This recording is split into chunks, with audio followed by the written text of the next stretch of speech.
Yep. Good morning. So,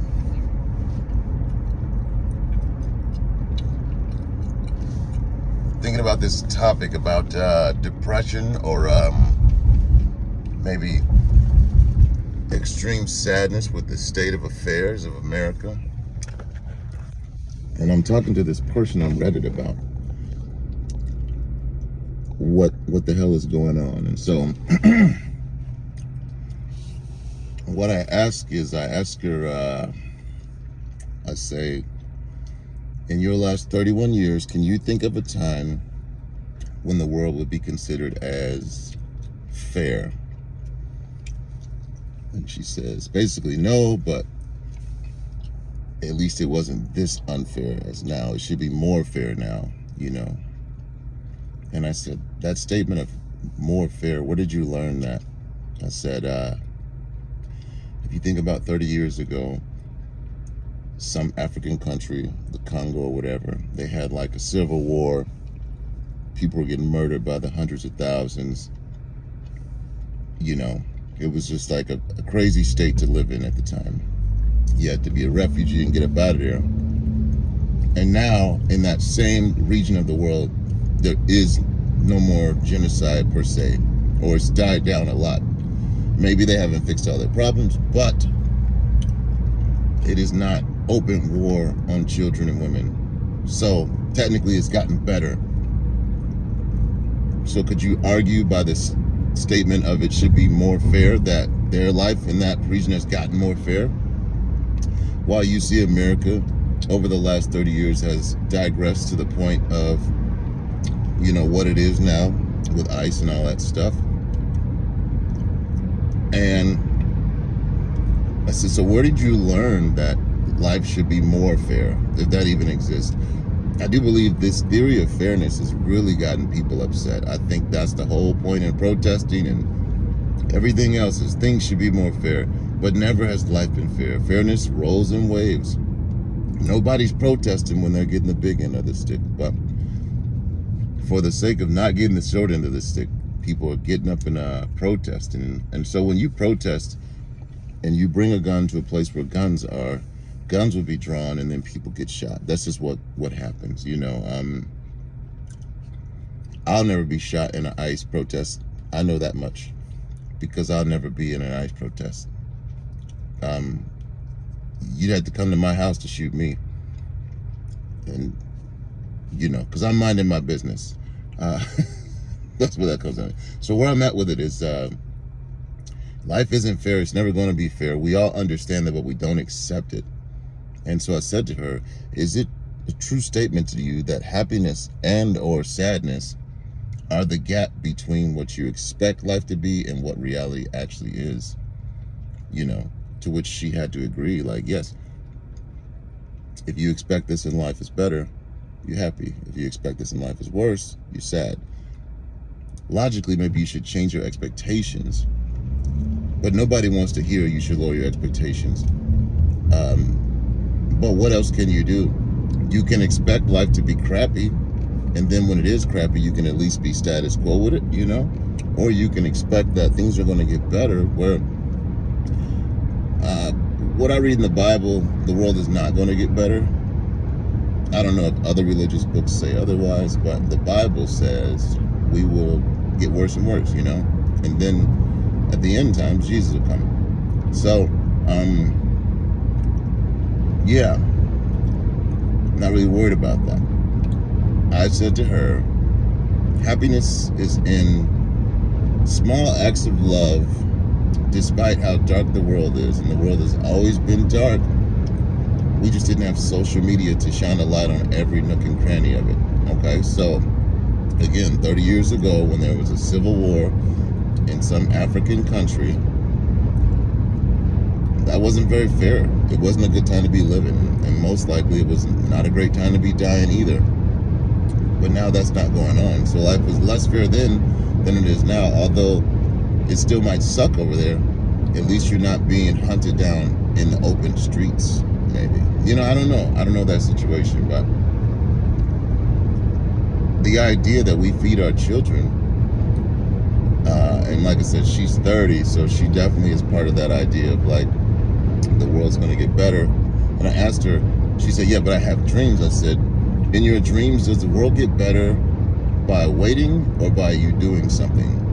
You know, like, because you just can't sit around and be a nobody and a protester and think the world is going to get better. You have to make the world a better place, and you can only really focus on your house. And if you make your home a better place, and your neighbor makes their home a better place, and the neighbor does as well, then your community is a better place. And if your community and the next community both are a better place, then your state's a better place. And if all the states do the same thing, then the country's a better place. So I think the problem with a lot of people's views is they put the responsibility to make the world better up so high on the government, as to say the government has to do something to make this better. No. It starts in the home. It starts with the small family unit. And when you look at these people, and look, nobody's perfect, I understand that. But like, when you take your own accountability of your own self and how good you are at being a human, and I'm not talking about how well you hide your crap, but like, when you look at how well you are doing the things you're supposed to do, and then you justify that you're doing an awesome job and so other people need to be doing an awesome job, that's probably when you start to mess up. I think once you really look at yourself and you really take an accountability of where you are and where you fall short, then and only then can you start to see that everybody's human. Everybody's falling short. It's not just you, it's not just them. And then you may take some accountability for what you are doing. The best thing you can do for the government right now, for your whole country, is to be a better citizen. Whatever that looks like to you may or may not be the truth, but be a better citizen. As a citizen of a good, upstanding country, which, obviously every country's got their crap, what would you be doing? What should you be doing? And protesting federal agents may or may not be in alignment with said, whatever. So, flashback to the video of Obama speaking, and some kid in the background is like yelling while he's trying to speak. So he pauses to let the kid say what he says, and he says, now here's the deal. The real way to do this is to lobby for what you want, the change you want, not to yell in my face while I'm trying to have a speech. If you really want to see change, you have to do it through the democratic process. And Obama's the poster boy for the right or left wingers, But I don't think Obama is speaking out against people coming to protest ICE when he championed ICE when he was in term. It's such a strange thing. If it's good, it's good. If it's not, it's not. It doesn't matter if the left is doing it or the right is doing it. But what you start to see when you challenge people's ideologies is they don't really necessarily believe good is good, depending on who's doling it out, right? For sure, ICE is a good thing because it keeps it enforces our border, right? Any good country has a strong border. It's been that way since there were castles. So when we consider the countries that do it best, we know they have very strict deportation laws, and it's not fair. It's not like you're going to get a fair trial and you're going to get treated like a citizen. No, when you get found in this country illegally, that is illegal, and then you will be leaving the next day. It's not a court case. It's not a trial. It's just gone. And these countries seem to run smoother for that, the way they handle business. They don't have all of that whatever, But in America, the country of the melting pot, everybody's different. Everybody comes to America for something different. So what if we just opened our borders and let everything be all free Hail Mary? You can do whatever you want in America. Well, I kind of feel like we got a bit of taste of that. And people just put whatever they want out there, That's when a lot of these illegal immigrants, undocumented immigrants, do heinous crimes like this is crazy to me, because as an American, I don't want that. I don't want that for anybody. And yes, you do have to racial profile in America because everybody looks different. We have to get over that. Like, I know when I walk down the street, sometimes if there's a white woman walking on the other way, she won't be so comfortable as I'm walking down the street towards her. I have lived this experience multiple times. It just is what it is. She doesn't know that I'm a military veteran. I'm a nice guy. I care about people more than I care about myself. I'm a decent human. I'm a protector. She doesn't know that. She just sees a medium-sized black fella and doesn't want no trouble. What can I do about that, I know that if I'm walking in a certain part of the city, I should probably walk a little faster and get through here, unless I want to get scrappy or something. It just is what it is. Now, if I didn't have that conscious sense to racially profile or to have a situational awareness of what's going on, and I just walk through there all dilly-dallying, I might find myself in a bit of a pinch. There are places I don't want to be. There are places I don't want to spend extra amount of time because I know what kind of crowd it is or what kind of situation it is, and so that's just logic. It's like you can tell when people don't like you, and you don't have any right to push back. Well, you do. You have a right to stand there and push back on it, but most likely if you're in a place where you can tell that everybody doesn't like you, you're probably in a place where they don't care about the rules about punching people in the face either. You know what I mean? Most likely. So people get so offended by the common sense and the stereotypes and the profiling, but it happens. You do it every day. You'll profile a Chinese food place if you went there to get the food, and the dude behind the counter who was cooking was a white dude or a Mexican. You'd be like, well, you know what? No, I'm probably not gonna get none of that duck sauce. That's a profile. That's a racial profile. I always feel weird when I go to San Antonio and I want to get Italian food, and the guy looks Italian, but he speaks Spanish. And I'm like, wait a minute, he is not Italian.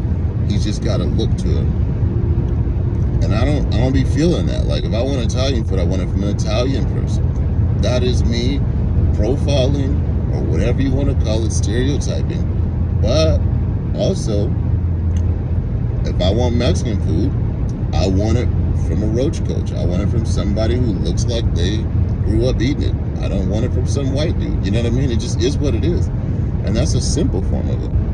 Now, if my job was to identify illegal aliens that come over the southern border, do you think I'm going to be looking for blue-eyed, blonde-haired people? No. Especially if I got a picture of the dude and he happens to be brown skin of Latin descent. Why would I be looking for white people or just randomly scanning a crowd of white? I'm looking for this Spaniard, this here Spaniard. That just is what it is. We already know who he is. That's why ICE is on the streets in the area.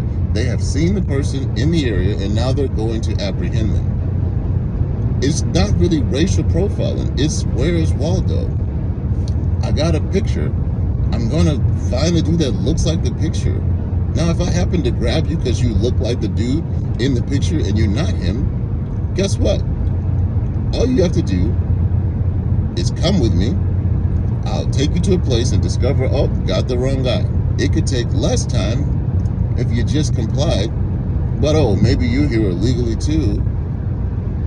What do you know? So now you gotta run, and now I gotta chase you to figure out who you are, because you might be the dude, but you might not be. But you both might look similar, because you're from a similar descendant. So it's not racism, it's just, hey, look, I'm looking for this Spanish cat. You look like him. Are you not him? When I roll up on you, maybe just like have your ID or not. We can do the whole apprehension and arrest thing, and then you can prove that you're a citizen and that you are legally apprehended, and then sue like everybody else. But running like you're already guilty, federal agents are deputized federal agents. This is what it is, with or without training, however you feel about it. They are agents of the federal government. It doesn't matter how you feel about it. It is now above your head. You don't get to say something about it or do something to change it. So unless you lobby and get rid of ICE, which I'm not going to vote for that. So there's a lot of us who won't vote for that. So, love it or hate it, like, it's the world we live in. It's not going to be fair. But what's not going to make it any easier is you meeting a guy with smoke bombs and bats when he's got a gun and a badge. It's not going to, nothing good comes out of that. I don't know. There's a process. There's a due process. Just like it takes you forever to get through court and everything else, it takes you forever to get through figuring out who you are, because who walks around without a wallet and no identification? People who don't want to know who they are. Yeah, like somebody asked me, what if I got pulled over by ICE? I would say I'm a nigga from Chicago. I don't know, like, what do you want? Yeah, I have a wallet. It's got a driver's license and everything else in it. Then what? I don't know. Like, it's just answer the questions. If ICE rolls up on you, it shouldn't have to be World War III every time they go to apprehend somebody. But you know who makes it that way? Every person who stands in and fights for the fairness of the life of the little person, who by law broke the rules to get here, which wasn't fair. But that part we ignore. And then we move into a direction of, but now we want to be fair. Now that you're here, you have the right to be treated like an American citizen. That is not how America works. You have the right to be hunted like you're here illegally. That's how America works. You could turn yourself in, but you're not doing that. You're not honest. You're not going to be honest about who you are. There's that part. Honesty is fair, right? But we don't ask you to be honest. We're asking you to fight and hide and, push back on national laws. I really have no sympathy for it. I'm never going to get shot in the face by ICE. It's just never going to happen. I'm not going to get shot in the back of the head. I'm not going to get dragged down the street in handcuffs by the regular police. It's never going to happen. It's never going to happen. And I never say never, but there's never going to be a day where the cops have to physically beat me down and drag me out of a place. Because if the cops show up and they want to talk to me, I'm going to talk to them and figure out what's going on.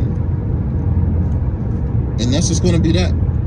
They might have to apprehend me and arrest me and take me down to the courthouse and do all that.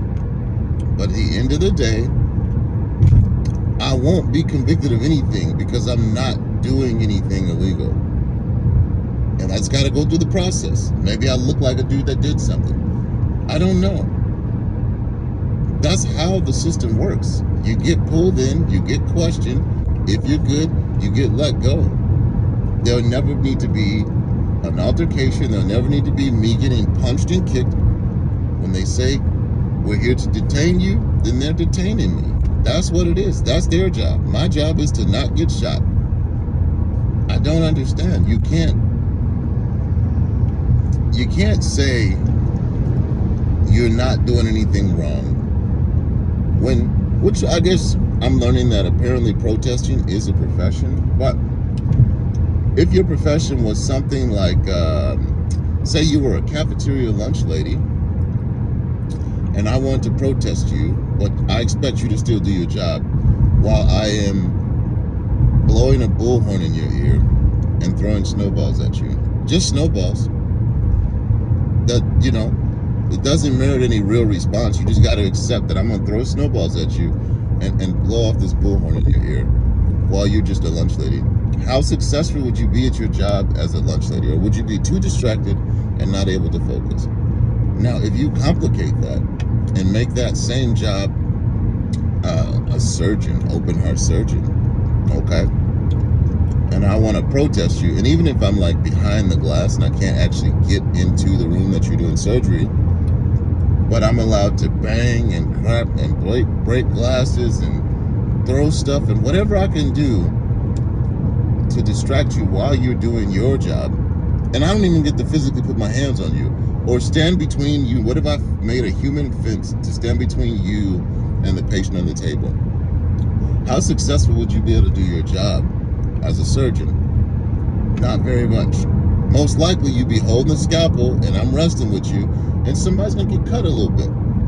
Now, to further complicate it, if your job requires you to have a badge and a gun and handcuffs and to go out into a street and apprehend a person who is not gonna come peacefully, most likely, because they know they're here illegal, then you have people making human fences, throwing snowballs, blowing off bullhorns. They got bats and they want to cuss and spit and throw, like, how much more difficult is it to do your job? And what are the likeliness or probability that while you're working with your tools, something goes wrong? People are not considering that. Why would you go to a place where people are going to be using guns, handcuffs, and everything else? And why would you go there to disrupt and then what they say, FAFO, right? So you're out here doing everything you can do to mess with somebody who's trying to do their job, which they were,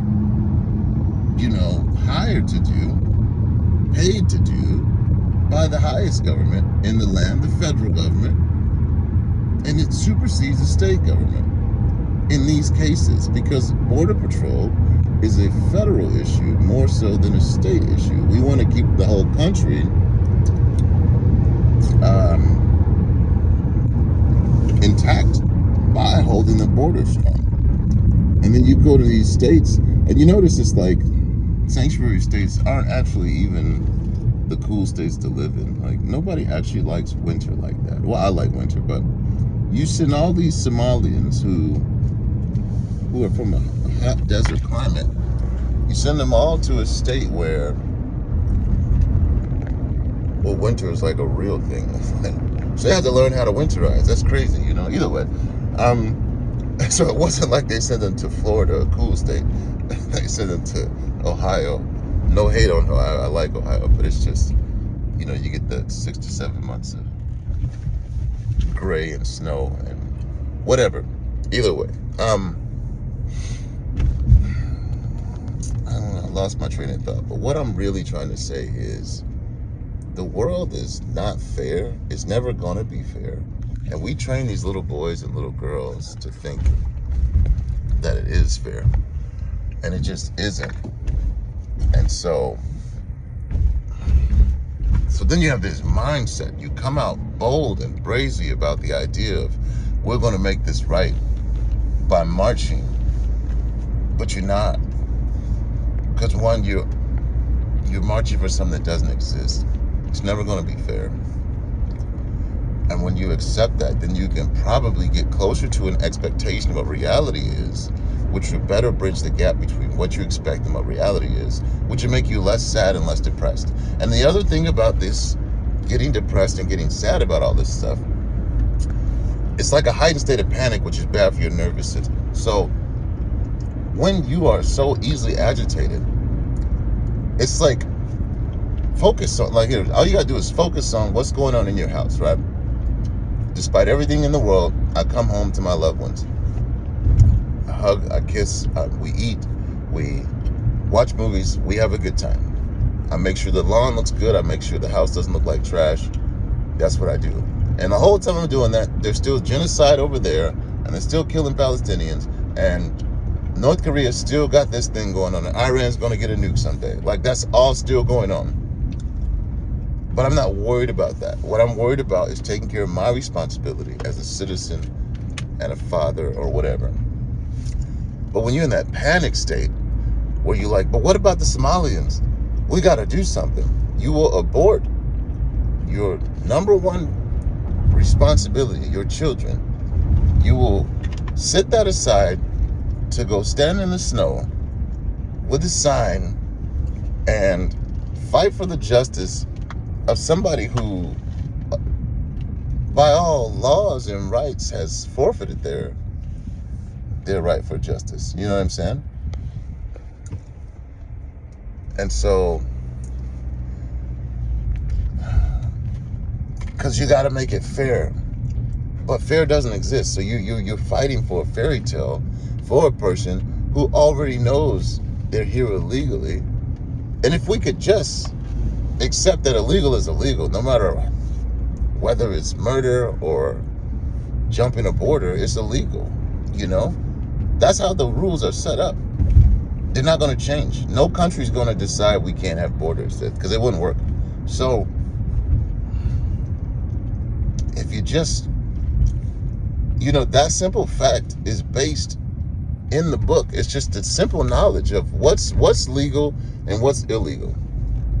So you are teaching your offspring to stand up in the face of a tyrannical government for enforcing the laws that you said you would uphold and live by when you pledged allegiance to the flag of the United States of America.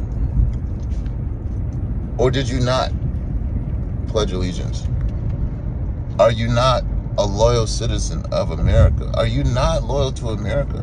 Because if you're not, all you have to do is leave. Just stop faking like you're a citizen if you're not a citizen. We're not offended by it. It is absolutely okay. But why would you want to stay in America? You don't even like it there. That's what I don't understand. You don't even think it. Like, why don't you move to Venezuela? Or Somalia sounds like a great place to live. Why don't you just move back to Somalia? I don't know. Like, you got to ask yourself why a bunch of times. But it just doesn't make sense to be so lofty and butthurt about stuff that you don't even like. You don't even like this country. Yet you are fighting and dying to stay here. And you haven't thought about why it is. Why would you fight and die for a land you don't even love? Is it because you love America? And you just don't know how to express your dislike for some part of America? Like, you can't say you absolutely hate America if you're willing to fight and die here. This doesn't make sense.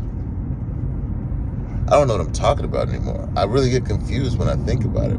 And I would love to sit and talk and hear about the other side of the table. But the problem is that when you are in a heightened sense of emotional distress and your nervous system is firing off like firecrackers, you can't actually hold that conversation. I've seen it. I'm actually in the middle of having it, and you really can't maintain that level of scrutiny in a conversation, is what I've understood. Am I wrong in thinking that? So yeah, I'm just starting to get long in it, but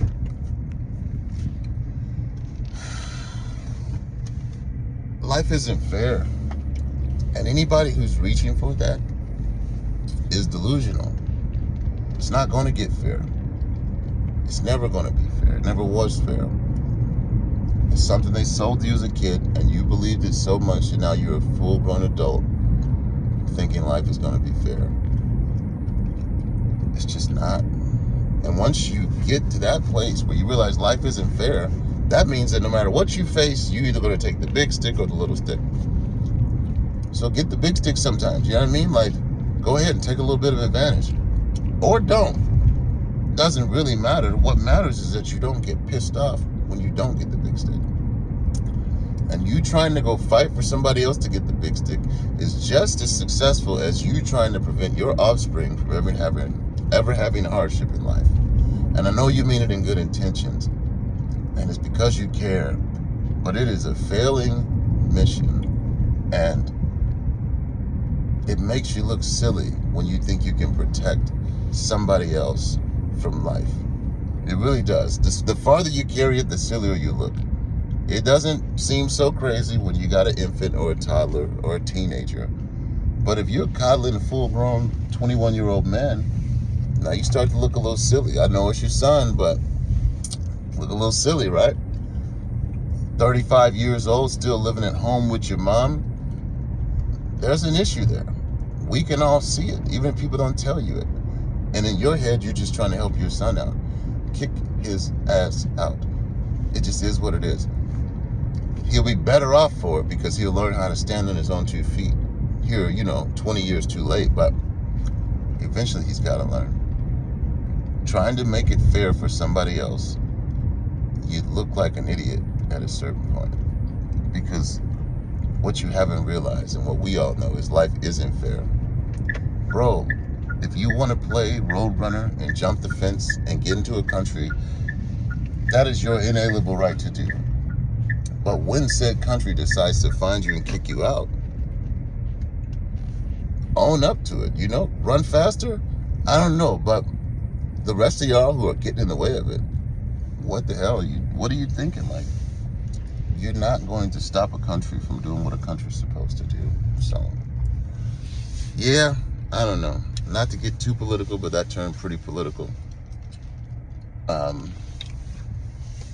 just care a little bit, I care about the way people think and the way they feel. I think that if you find peace in the discomfort of knowing that life is unfair, then you can actually find success in life in the small things. But as long as you keep aiming for some fantasy of fairness and equality, you're just going to be sad, you're just going to be depressed. You're going to feel like the world is against you, and it is. But there's nothing you can do about it. Find your clan, find your purpose, live for your God, love hard, keep it pushing. Love you.